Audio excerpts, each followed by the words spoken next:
Thanks. So any rehab needs to start with a confession. And as much as I hate to do this in public, I am a financial services executive. I know. Even my mom is not bragging about it. So, I mean, it's quite the shock coming from a startup into this corporate environment. I mean, at Virgin Mobile, we knew how to throw a party. We threw a party for our 123rd customer. Whatever the event, we threw a party.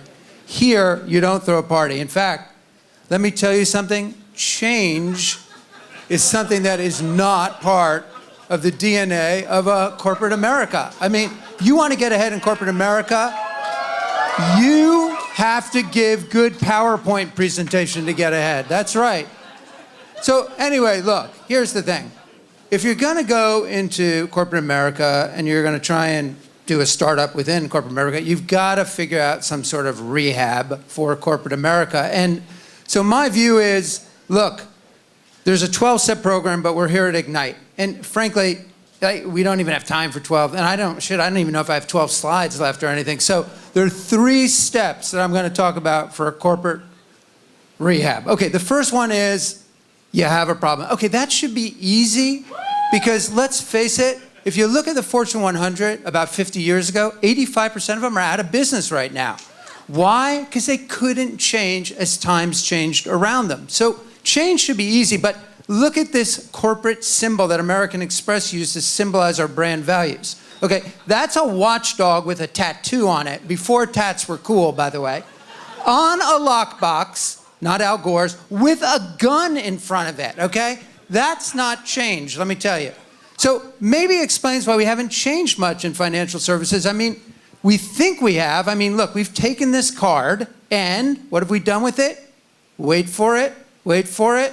We've turned it into this card, okay? So, by the way, I know it's revolutionary, I know it's cool. We've got 4 other colors, I want you to know, okay?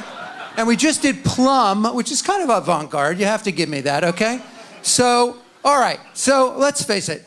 One, we know we've got a problem. The second thing is, what's the root cause of it? Because think about it, the corporate board, they love certainty. I mean, why wouldn't they love certainty? Revenues are rolling in, profits are rolling in, our brand is strong.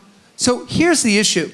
Change is happening all around us. All of us in this room have been in startups, know Moore's Law drives us. The pace of change is accelerating, but there's a Moore's Law for big America.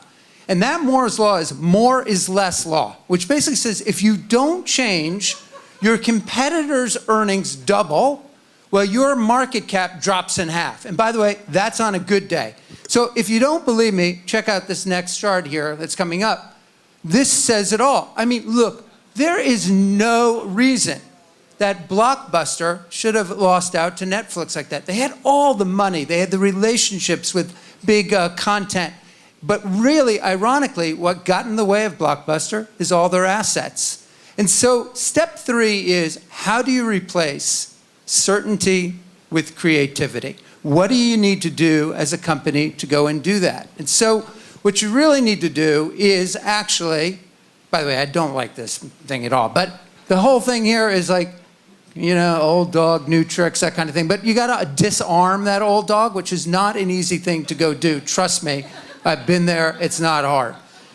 So what do we do? So change, there's not an app for that, okay? Let's face it.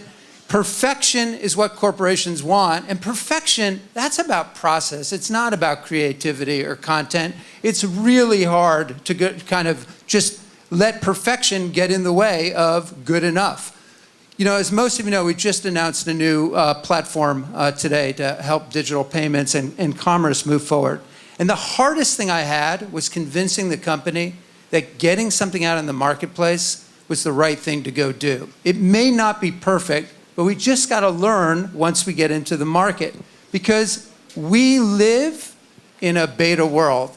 And by the way, big companies hate living in a beta world. They don't want customers to tell them what to do. We want to tell them what to do.